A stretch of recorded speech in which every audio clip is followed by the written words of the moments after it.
मेरे घर आदि भी लाला में की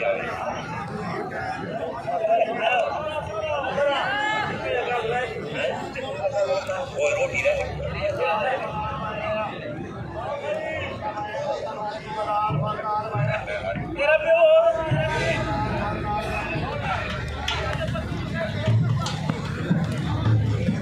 तक आई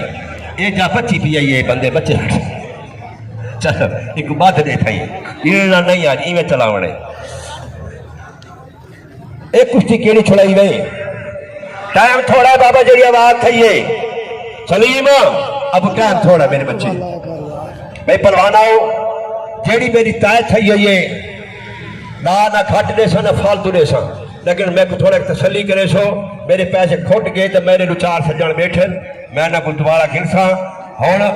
हाजी गुजर साहब तुसा नाराज हो तो मैं हुण माजरत करे ना तो साहब जब सारी गल मैं उन्होंने को माफी मंगता मेरे मालका को पुछ के मैं आके उन्हें आके इवें आवाज दो बबलू टाइम थोड़ा मेरा शेर मैदान है चा मैं लंगर पानी इकट्ठा की खड़ा खुटता पे तो मैं हुण भी आशा सजना कोल करनी हुणा पूरी है ठीक है काबू रखो वाली गुजर साहब आऊं पे